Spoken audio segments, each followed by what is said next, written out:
Okay, it's 9 o'clock. Good morning, ladies and gentlemen. Welcome to today's special meeting of the Board of Trustees of the Village of Fredonia at 911 Church Street in Fredonia, New York.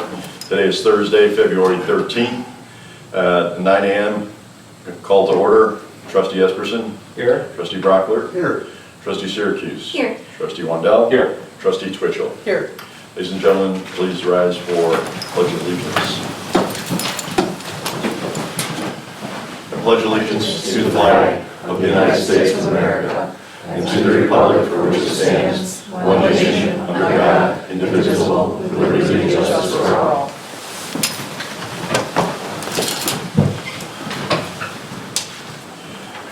Can we get approval of the meeting, please?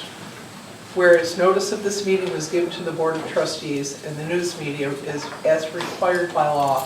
Now therefore, be it resolved that a special meeting of this Board of Trustees be held at this time to discuss the 25-26 budget and hiring of personnel. The Board of Trustees may decide to discuss and/or act on any subject that may come before the Board. Second. Trustee Esperson. Aye. Trustee Syracuse. Aye. Trustee Wandell. Aye. Trustee Twitchell. Aye. Trustee Brockler. Aye.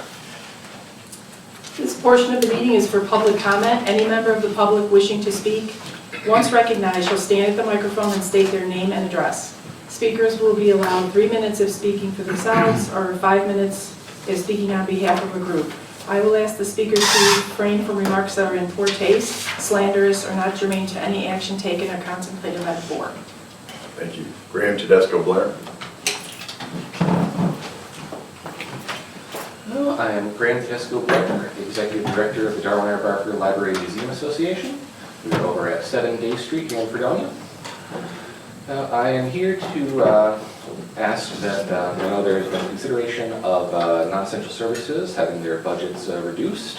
The Library Museum Association back in 2009 received over $187,000 a year, about $121,000 for the library and about $66,000 for the museum.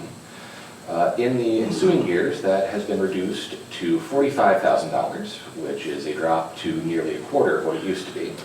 And I would like to ask that our line on the budget not be touched. We have about 3,500 people who have library card holders just here in Fredonia alone. We had approximately 38,000 visitors come through our doors in the last year, 2024. Circulated almost 40,000 items physically and over 13,000 electronically. We're currently holding 41,000 regular print books, 22,000 ebooks, and we held 191 programs. So we have been striving to do more with less, and we would ask that that amount not be reduced. Thank you.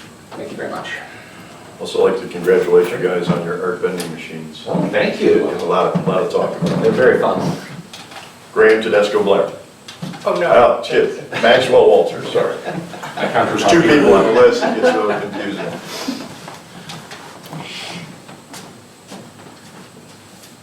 Well, I want to say thank you for allowing public comments.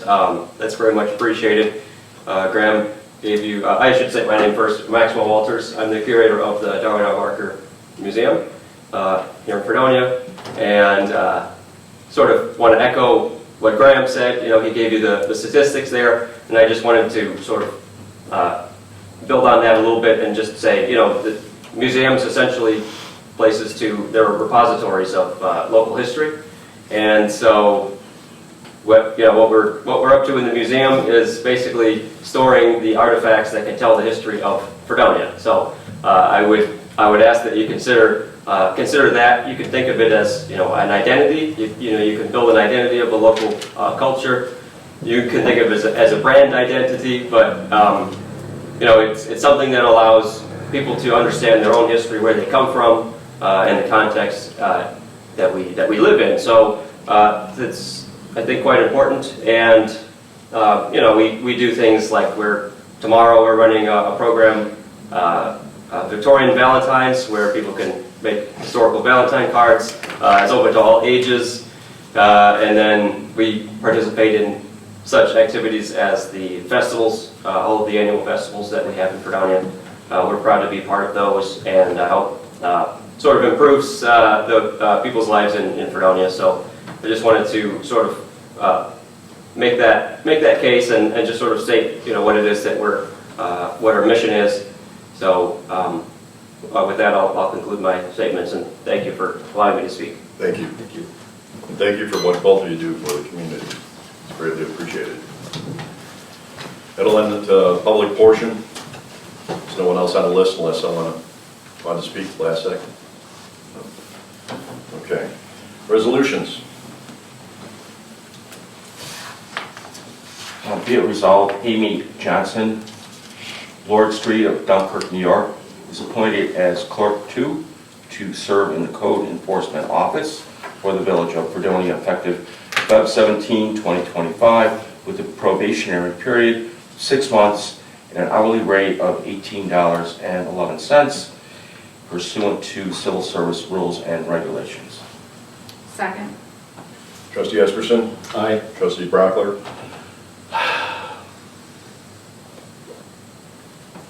Under our current fiscal situation, I'd rather table this, but I'm going to say no for now. Trustee Syracuse. No. Trustee Wendell. Well, in lieu of the pressure on our code office and all the work that's got to be done, I say aye. Trustee Twitchell. Yes, I do agree. We really do, Chuck does need somebody right now because he is unable to do any inspections, to be able to run his office efficiently, just between two people, and I'm in favor of this, so I'll vote aye. The vote is 3-2. As mayor, if I can make a comment, because I know discussion's coming up on this, I would ask to consider a hiring freeze after our police and code enforcement are up to the numbers. I know that you have a retirement coming up. Unless it's retirement or one-on-one. In other words, an employee that goes out and is necessary to the safe operation and protection of the community, an employee comes in until further notice. It's just my suggestion. Discussion?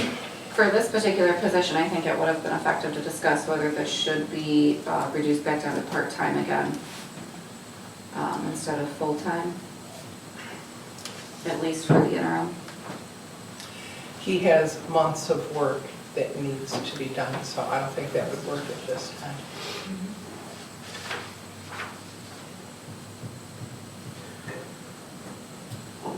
As much as I mean, it's already approved. Yeah, as much as I hate to spend the money, I mean, he made it pretty clear what's not being done over there. Right. And, at the time, we're trying to become a pro-housing community, that has added a significant amount of work on his plate, which he hasn't been able to do, provide us the numbers that we need because he's too busy doing the paperwork that the clerk should be doing. So it's not just the inspections that aren't getting done, there's a whole array of work that's And the hospital is Sitting there. coming in too, John. sitting there Correct. done, so. Is More this work.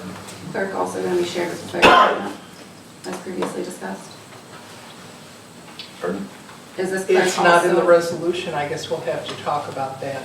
we had discussed when we were advertising for this position that this would be part-time between code enforcement and the police. I believe we'll or have any, to fire talk about department. that at another time. Yeah, because- and I think the No. discussion, because I know we talked about that, was that we would let the fire chief and Chuck, once the Caught up. work is caught up, To determine the amount of time. yeah, that they would work out her schedule.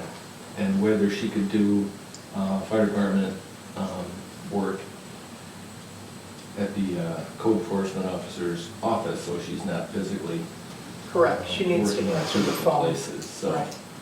let's let her get caught up and then we can review that, and that will be about the time we're going through the budget. Mhm. I'd like to add too that $18 an hour is just barely over minimum wage. It's true. It's the benefit package that is more cost.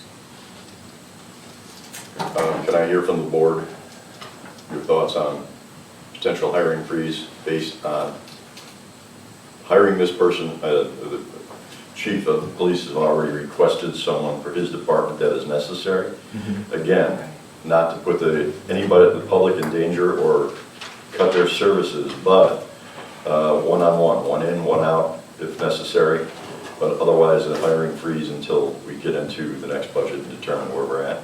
I think if that's the caveat that we're gonna put on hiring people, we don't then need to institute a hiring freeze, because that's how we hire people Well, anyway. Yeah, we're just not gonna be adding. no new titles, no new Positions. additions. Yeah. Yeah. Yeah. They're already And we're already down doing one that, so I don't think we in the need police to, department. Yeah. I don't think we need to institute a hiring freeze for that. Did the, so we talked about starting an interview for police department. Did we start that process? Yes. Okay. Thank you. By instituting a hiring freeze and looking at this current state of our budget, it puts us in line with a second emergency notice to the state, which could open up additional dollars. That's my reason for asking that. Right now, we're on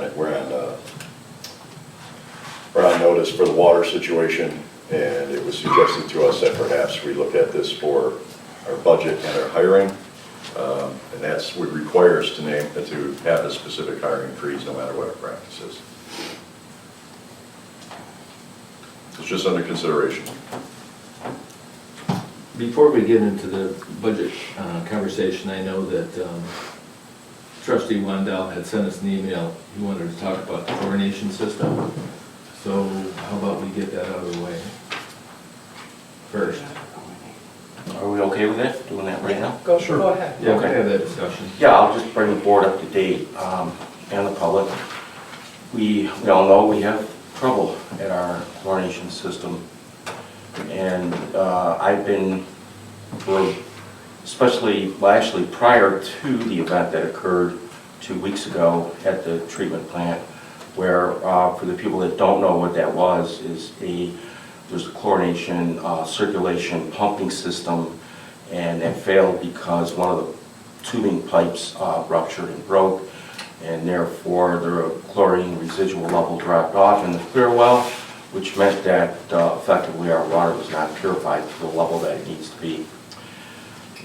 It's always been an issue, our chlorination system. It's very caustic environment in a closed room.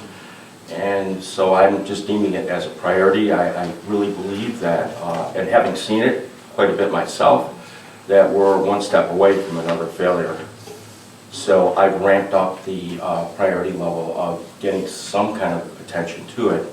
So what have I done? I've inquired to two engineering companies, number one, Labella, and our main point of contact there is Matthew Higgins. So I've had a few conversations with Matthew. Number two, I have also inquired with AI Motion, which is an engineering company that is actually global, but they have a Buffalo-based office. They came to our village to tour the wastewater plant and the water treatment plant 2 weeks ago, actually again prior to this event, to just survey what the situation is, see if they can make any recommendations.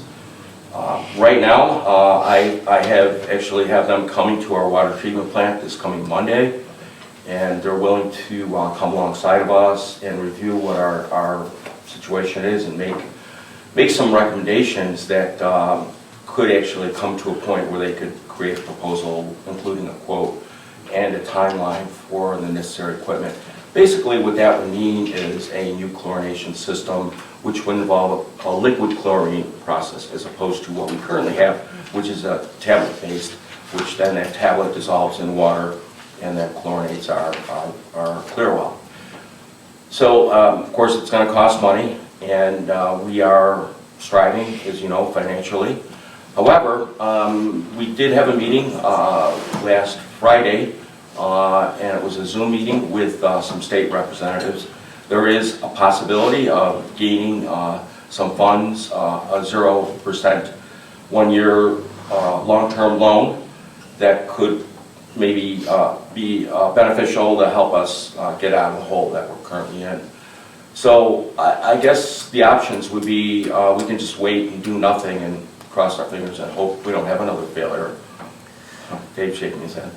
Or be proactive, which is the way I'd like to be, and address the issue straight on and consider what we need to do at this point. So that's why I've been doing some research, homework, phone calls, meetings, gathering the data, and I've shared it with the board. I think the time for action is now, and so I'm just hoping that we can work together, come to a common consensus.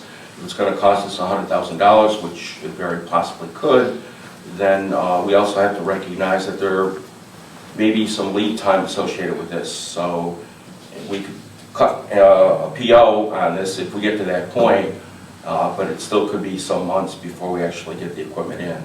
So the longer we delay, it's certainly not to our favor. So that's the general background. That's why I'm advocating action now on this.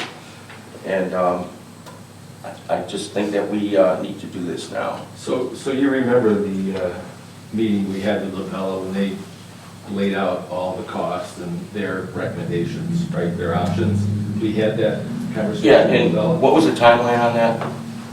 There was no timeline until we decided. No, the time of the meeting itself. Oh, that was January 10th. You were part of it. Yeah, right, okay. So they had given us 3 different alternatives. The most expensive being $232,000, and then there was one for about $100,000, and the other one was do nothing, which obviously wasn't.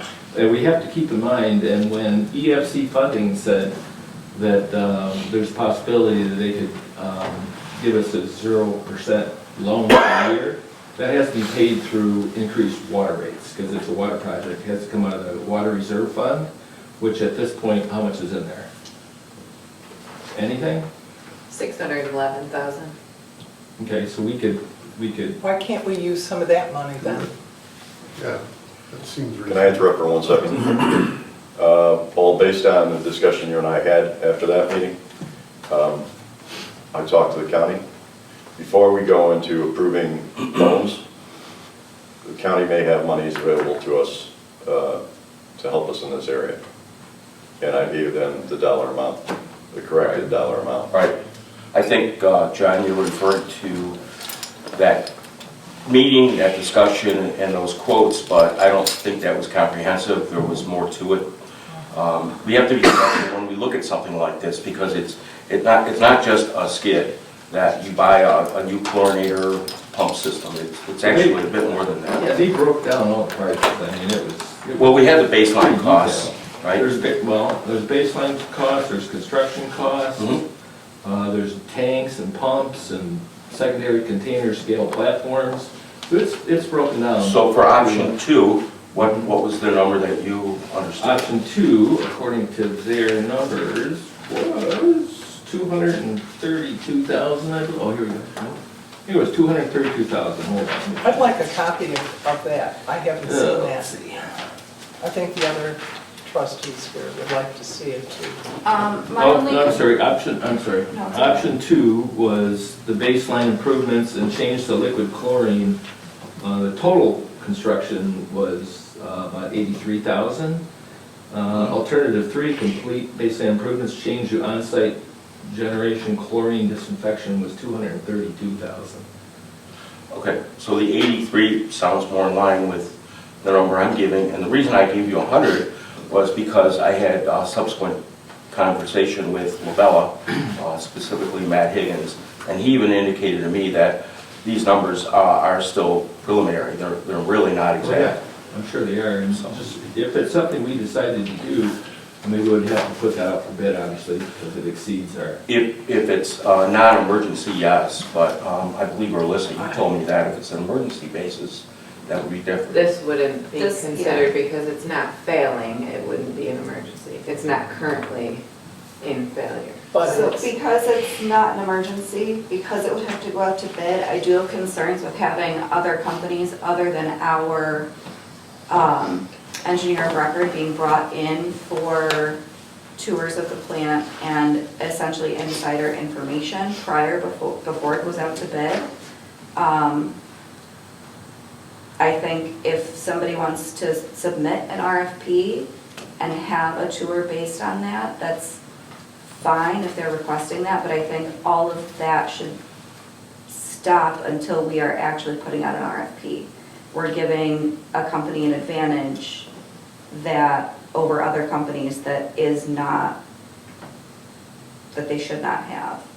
I understand that Labella has already provided numbers to us, but they are our engineer of record, so they're obviously going to have already previous knowledge of our water treatment plant.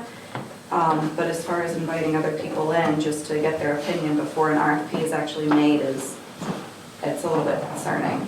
I can tell you that Labella was there over a year ago. and they Right, were- because they're our engineer of record. Right, but they were only there having once, so somebody they're, else come in to potentially look at the plant, to potentially do work, is giving them insider information, it's giving them an advantage in proposing, in submitting a proposal, and that's not, we can't do that. I think whatever it is, we need to act on something because Correct. after all, we are responsible for the We water. need to move forward. And I want to see that corrected. Yeah, so if we want to do an I want to RFP, take a proactive. yeah, so if we want to put out for an RFP, that's perfectly fine. So my understanding is those hoses were failing at a pretty significant rate, and we managed to get 2 sets, and there may not be more sets available. well, they're on in the back short order, term. They're my on back understanding order. right now, yeah. So another failure, and we're down to the one in use, and another failure, and they've been failing We have to do multiple something. times in every couple months. We do not have a lot of The time. lack No, of hoses we is don't. because it's an outdated system. Sure. And they're trying to find hoses that will compensate. And It's this is because of the water and chlorine. public safety Right. is a necessity. Mhm. And quite frankly, everybody in this room is a Fredonia taxpayer, I think, except for those that may not live here. But bottom line is, our constituents have had enough. And clearly, another reason why we need to look at alternative ways of drawing water for our community. Well, we can't drag our feet anymore. We need that water plant working for us.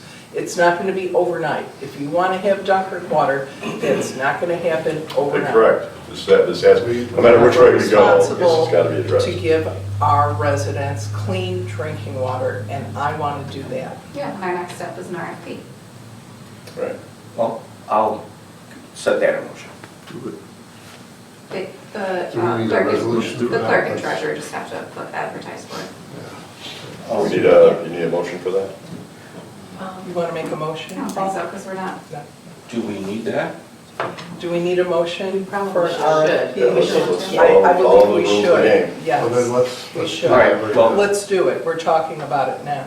Well, it's trustee Syracuse's suggestion, so. I make a motion that we advertise for request for proposal for updating our chlorination system, including but not limited to converting from tablet to liquid chlorine. Do we have a second? I'll second that. Trustee Esperson? What'd you say the total was in the water fund? $611,891. Any cents or, No sense, no. based on that figure, aye. Trustee Brockler? Aye. Trustee Wendell? Aye. Trustee Syracuse? Aye. Trustee Twitchell? Aye. Passed.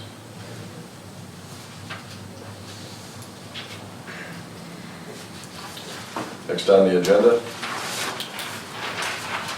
Next on the agenda is the budget discussion.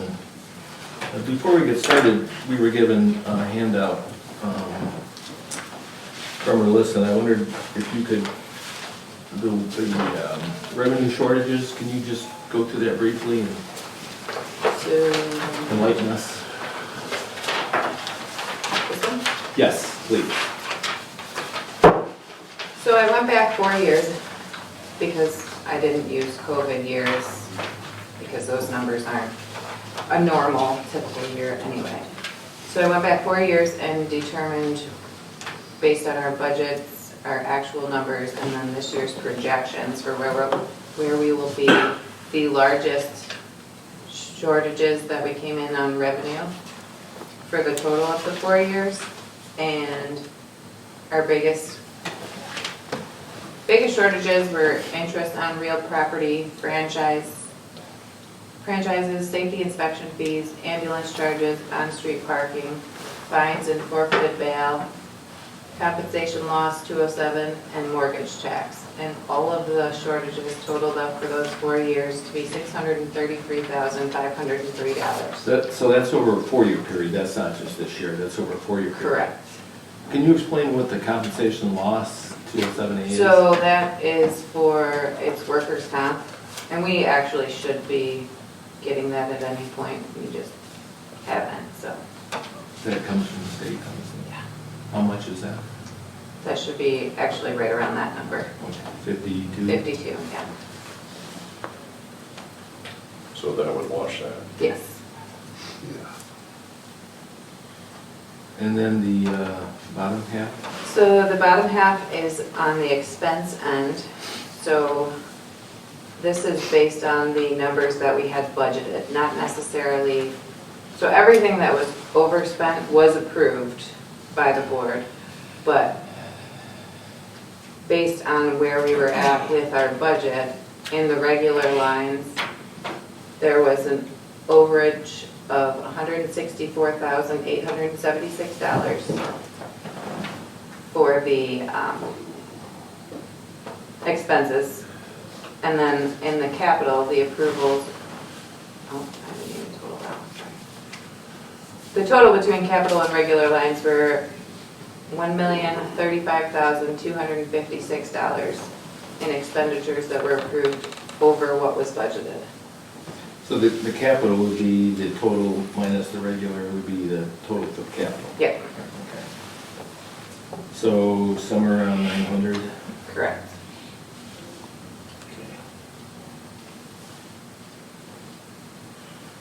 I see most of that as ambulance charges for our shortages For revenue, yes. for revenue, $441,580.63. What is the, what's the street capital? Is that? So that's separate from the CHIPS program, that's Okay. just,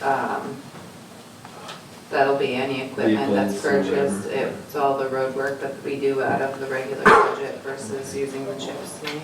And the police would be for vehicles? Yes. While you're perusing these lines, while we look, naturally, the very first reaction is to look for cuts.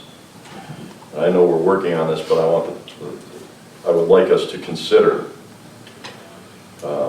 and Trustee Esperson, I know you're already working on this, substantially increased fines in parking, other fines related to traffic.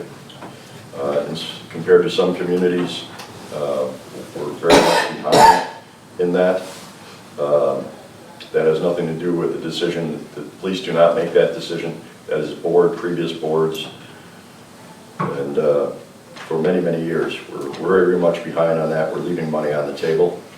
We are looking at a possibility of a app-based parking program. We would still have some, my suggestion would be that we still have limited number of meters, possibly in the two parking lots in the back, so that if people don't have apps, don't have a way to pay for their parking, they're able to, and even maybe one app or one parking meter available where the current ones are, so that if you don't have the app, aren't aware of it, many cities are doing it, many communities our size are doing it. Parks and recreation. I think that we should, nothing hurts me more than to say these words as someone with 5 children. I think we should charge this year for the summer recreation program. I know that we're already looking into program, Chautauqua Works, that will help pay for the staff for that. And I'm going to ask that we consider raising the rent for this summer program. We don't have that many people that have already signed up. If they've already signed up, this is no different. They don't set your gas rate at the beginning of the year and say you're only going to be paying $2.38 a gallon, we'll raise it again another year. It goes up and down. Price of eggs goes up and down.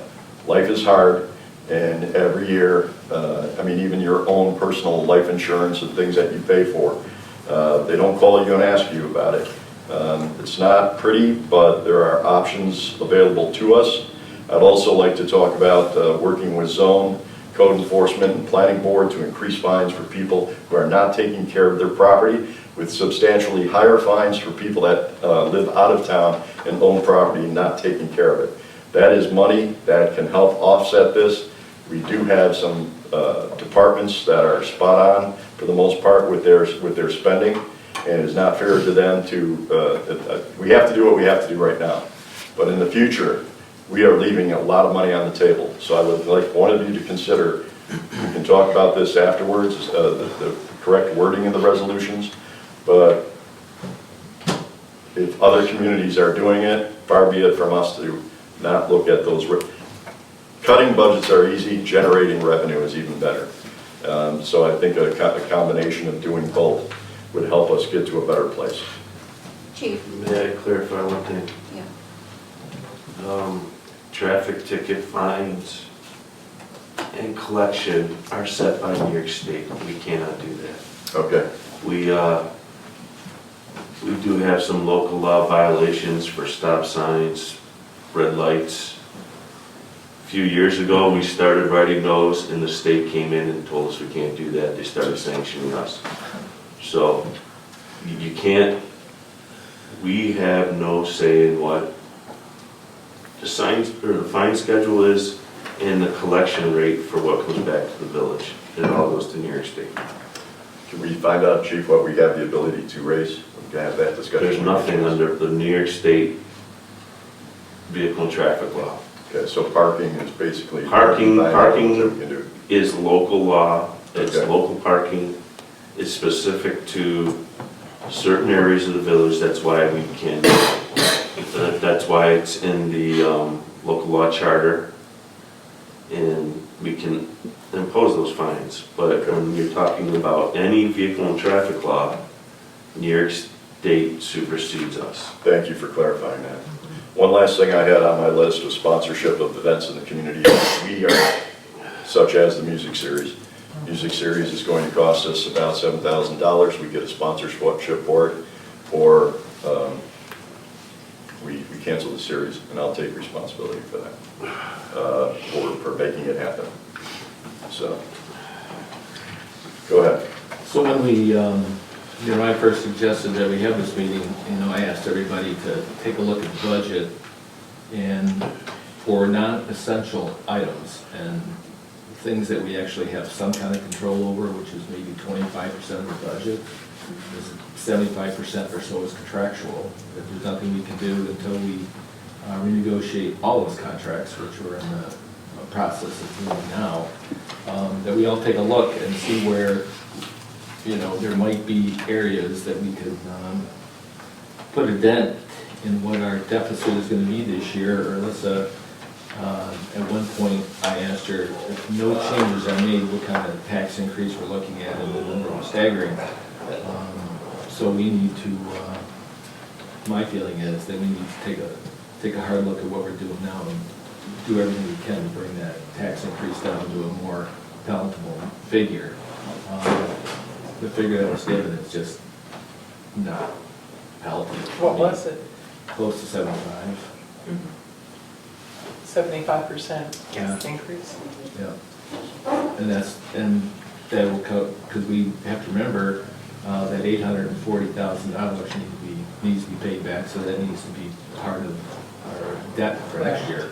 We need to pay that back, and that's going to be paid back in June. Yes. By June, and so that's going to come out of our tax bill we receive. That's where that money will come from, basically. So we have that much less to play with in next year's budget. So if we can try to cushion the fall going into that budget, then I think, we'll be a little further ahead anyway. But not having this discussion. What was the final number that we're going to borrow? 825,000. And then with interest, it was 840. Yeah. 840. That covered the first payment on the fire equipment, which contractually, we had to make at least the first payment. So, and So- then it was only reasonable, I think, for next year's budget to include that payment as well. Because we can't assume that we're gonna be able to cancel the order and not receive some kind of penalty and not pay back some of the down payment that would have to be paid back. So I don't think that we should be $350,000 into something and then pull the cord on it if we can find a way forward. Is that the payment for the truck, 350,000? That'll be the payment and the down payment, somewhere around 350. The down payment came from the volunteers. I believe they paid 100,000. Yeah, that was the The initial down volunteers. payment. Yeah. Right. So, So, you haven't paid that bill yet, right? We just paid it. Yeah. Did you just pay it? Yep, yeah. on Monday. What money did you use? We received the RAN. Okay, so we did receive the grant, okay. And there was a question raised at the last meeting whether we went out for RFPs for the RAN, but the company we work with gave different bids from different institutions, right? Correct. So. we It was actually sent out took to that- other banks, yeah. yes. So we took the best rate available. And what was the rate? 4%. Let's see, 3 point something. Okay. I can get you that number though. Okay, thank you. So that brings us back to the budget we're currently working with. I would like to hear if anybody had any input as to where we might look at reducing, eliminating, cutting. Can I start with the You can. profit loss that I just sent out, or just Right. handed out? So under the projection line, I went through each line to figure out kind of where we could be best off without hurting any department. And my suggestion for right now, and this doesn't obviously cover it all, if you look at the back, it's still $141,000 that we have to figure out, so it covered about 160 of it. To put a budget freeze and only allow for max spending down to these numbers that I have proposed. And then, obviously, we still have to make some other decisions to cover that 141. So just looking at the lines where because at this point, we should be 75% through our budget. There are several lines where we are way over. So I think in those lines where we are way over, we shouldn't have any more spending at all. Trustee supplies, we're at 92%. I don't know who's bought anything, 'cause I haven't bought anything through the village. No, what does that come from? Some of it is for advertising for the meetings and then business cards and that kind of Yeah, thing. they But don't do it for mostly free. advertising for the What about our paper that, that as well. and that's included? Mayor utilities and telephone, why are we at 150? So that is the division of the way the phone bill, just the DFT phone bill is across all of the offices. Okay. And I think that needs to be looked at because it's quite high, so his falls under $260 a month. Same with Ann's, same with mine, it just doesn't make any sense, so. Have we looked at other, I'm actually in the process of getting more options for, good, thank you. Can I ask a question? So, Alyssa, if your numbers are correct, then it would impact at 160,000, I guess, yes. leaving us 140,000 over. Is 140,000 a number going forward that would greatly impact next year's budget? Or do you think we need to, on top of that 160, take a look at other options at this point? If that makes any sense. So I would think that we want to get down under that 140, but if we absolutely had to and want to start making the decisions Because we're gonna have to make that up with Right. the next budget anyway. Mhm. So Either do either it make now it now or you make it then. We either do it now or do it in March when we start Right. talking about next year's budget. Right. Okay.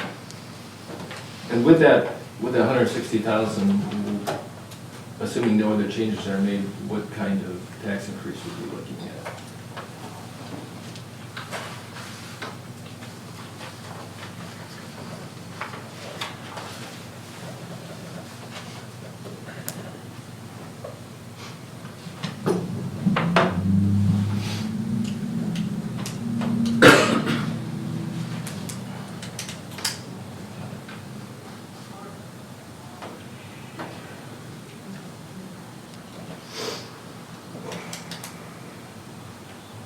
I do not need glasses reading that all day, by the way.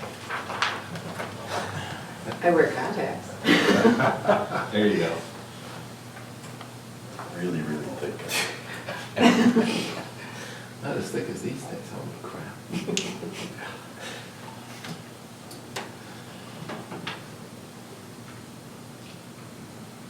So that would put us,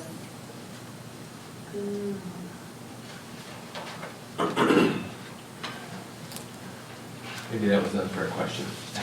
Yeah, I wasn't prepared for that. So, Well, while she's doing that, and thanks for the unfair question, but when we're talking about things like, again, I can't emphasize enough, the opportunity, an easy opportunity is to find places where we can create new revenue and/or increase revenue options, rather than just looking at the taxes. Another one we talked about was cable television. Cable television has the ability, just like educational TV, because it is also public access, to have advertisers. Advertisers very similar to the way they do for other communities and for public television. Program X is being brought to you by blank. It's not that that particular department is extremely costly to the budget, but every dollar that comes in helps to cover every dollar that goes out. So I think it's not a big ask to ask that we find sponsorships for events, programming, and things that are going to be going on in our cable system. I know something I'd like to talk about is the sewage district, PPD, and that's the town of Pomfret, Portland, and Dunkirk. And I'd like to even see that raised, even just $1. well, that's not gonna help the budget, because Yeah. that's a separate line. Separate budget. Sewer- But sewer that district. would create more Yeah, and income. we, He that's just, on the agenda. the mayor just asked, and that was my suggestion. Okay, and we've got that, we'll bring that up, we'll talk about that with you. Mhm. The whole- Right. Alyssa looks like she has an answer. It would take the rate to 57.45 from 39.25, so about 60. The number I gave you before, I think, was 55% for the increase. So this is 68, looking at it now. The previous numbers we discussed was 55%, not 70. So This would it take us to Okay. 68% though, was, so it was 55 before, and it's what with that $140,000? 68%. To $57.44. All right. How much of that is in late fees and payments and things like taxes? All of the rest of our lines that we are really overspent for this point in the year, it's all overtime. Well, vast majority is overtime. Parks and Recreation, they're over 75% of their budget lines, and several, but that's because most of their budget is, I think they've spent their During the budget summer. already. well, but it's done in the summer and they don't really They're spend done, any more that's for the right. year, yeah. They're done for this year. Basically, are finished, yeah. And also, I did want to point out, Chautauqua Works could help us. I know Erlis and I are going to be working on that. We could possibly save $40,000 just out of that by having them hire the recreation people for that department. And we would just be paying for the supervisor, which would be $10,000. Or maybe I it's do have a over. question Right. for Alyssa. How much of this is due to non-payment of taxes, So there's- late fees? We typically receive all of our non-payment of taxes. Through the county, does. Right. So our late payments, the second number down from the top, Yeah. $7,600. That's what we received in late fees Not- this year. So when, you know, we first thought about doing this, my request was that we don't look at essential services. So what's considered non-essential? And if it's not essential, why do we have it, right? So essential services, to me, are police, fire, and streets. Correct. And because we're in contract with all those unions, I think we don't even consider changing Mhm. any of those Right. lines at this point. I know that we had talked about, after the MOA was signed with the police department, how much, or the fire department, what that increase is each year. And that increased about $130,000 a year after we signed that MOU with staffing requirements. And so, that's something that we need to address at some point with them, but not here. There's nothing we can do about it at this point. So I know it's hard to consider anything in our budget non-essential, because then you think, well, why has it been in it for so long? But there are things we could live without, even for a short period of time, and once the financial situation works itself out, which it will one way or another, because it has to, we can't go down this road. The first thing I thought about was the cleaning crew. It's salary, it's benefits, it's retirement. Is it essential? It's essential if you want a clean building, but there are other options. There are services that'll come in once or twice a week and do a clean like that. Clean the offices, and maybe the staff here could be responsible for, light vacuuming or whatever, doing their own cleaning. And, the outside maintenance, DPW could come and shovel and ice. And so that was one area that I was taking a look at. Making. Can I ask, was that 1620, building and grounds? Yes. Yeah. Okay. Because we have a number there of 111. Now, are those DPW employees that are assigned to cleaning here, or So, are a separate? in that situation, and Ann just brought it up actually, it would be the newest person that went. So we would Correct. actually have to move the cleaner to the, Right, Yeah. to DPW, because he has seniority. Correct. He's part of DPW. The union, right, he's part of the union, Jeff. Yeah, you can't just Yeah. eliminate them, you have You to. can't just so- eliminate someone from the Yeah, so you union. can't eliminate that position. Right. You can eliminate positions. You can. Yeah, but Sure. then he'll move to DPW. You can't eliminate him totally. Yeah, he will still exist. Seniority laws Yeah. as well. Yeah. It's a seniority thing. Right. Yeah, we can't ignore that, that's, Mhm. Yeah. so obviously it would be whoever was the last one in. They would have to be let go. And- Their yeah. salary would be what we would. Yeah.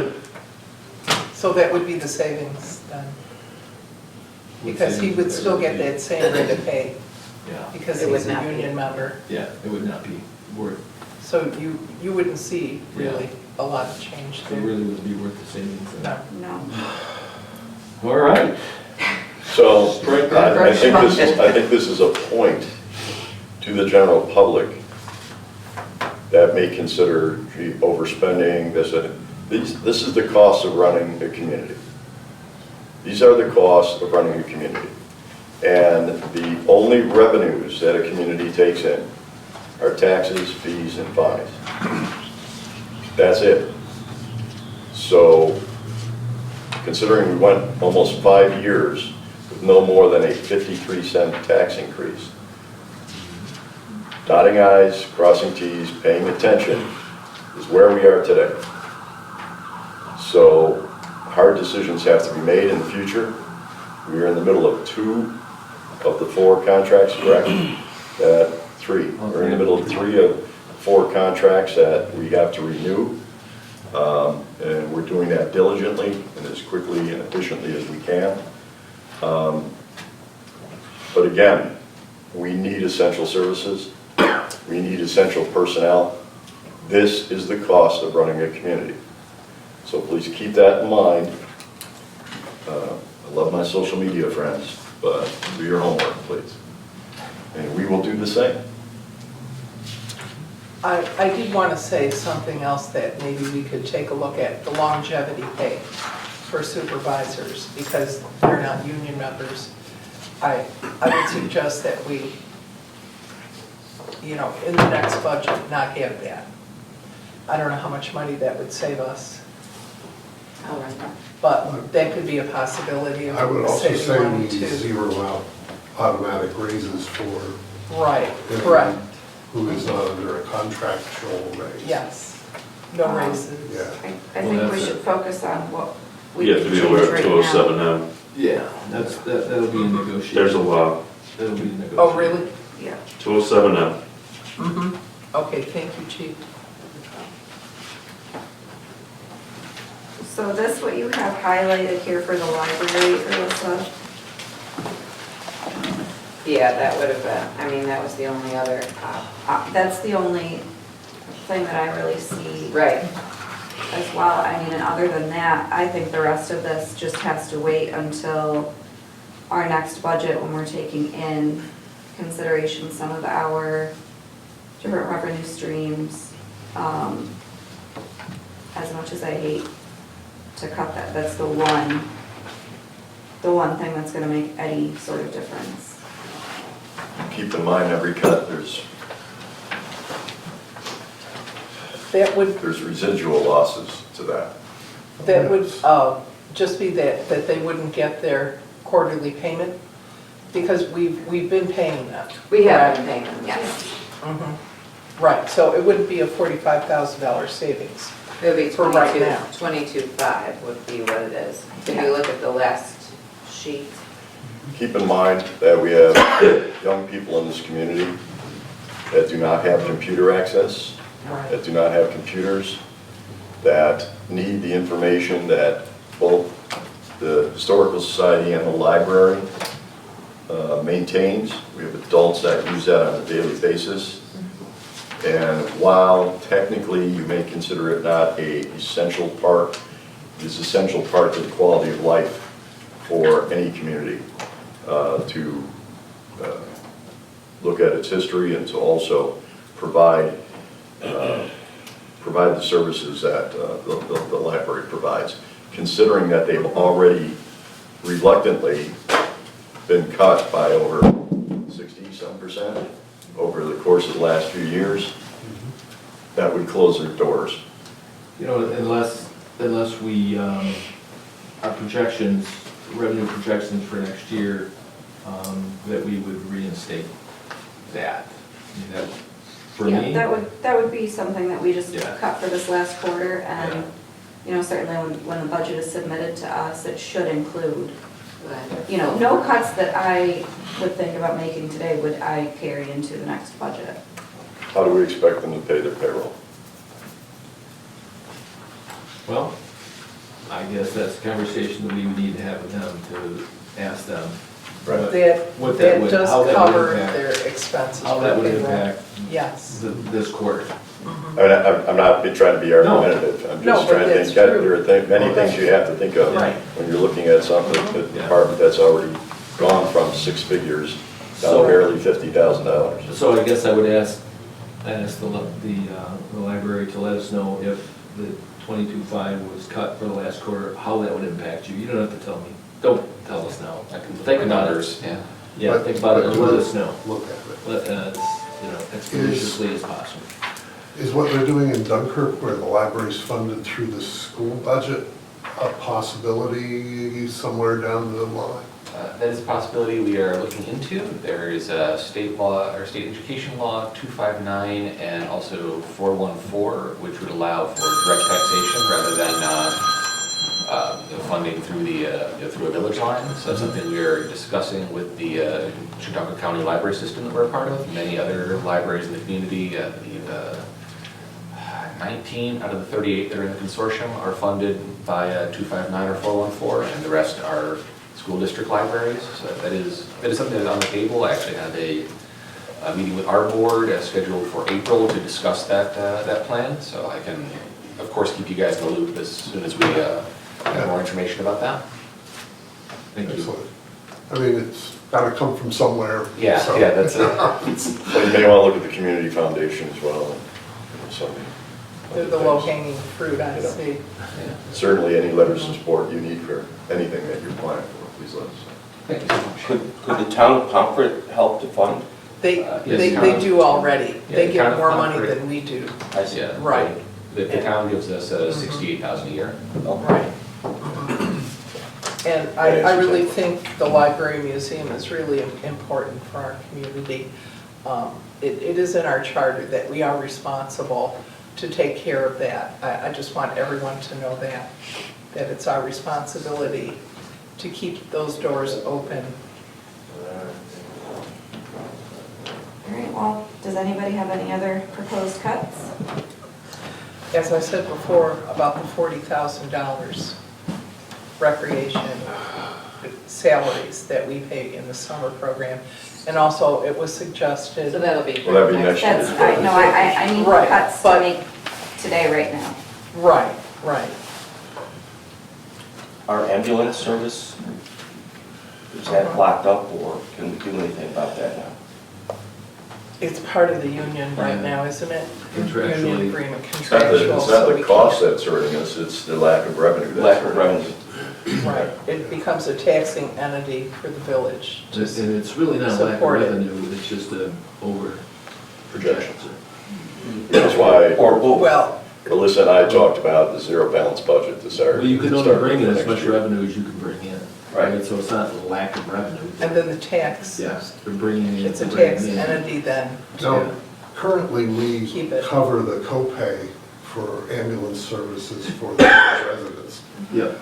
Can we eliminate that copay and make the village residents pay it? And I'm waiting on actually information from the billing company. I have a spreadsheet started to give the breakdown of exactly what kind of write-offs we have for that portion. And he got back to us with the questions that we had, right? So Mhm. some of that might be built into, I haven't had a chance to take a look at it, but some I of just that, looked over it real quick this morning. Not yeah, doing you can talk later. So I think the answer to your question, Nicole, is no. Okay? We needed to go into executive sessions. We do. I make a motion that we exit the special meeting and enter executive session. Trustee Brockler? Trustee Syracuse? Aye. Trustee Wendell? Aye.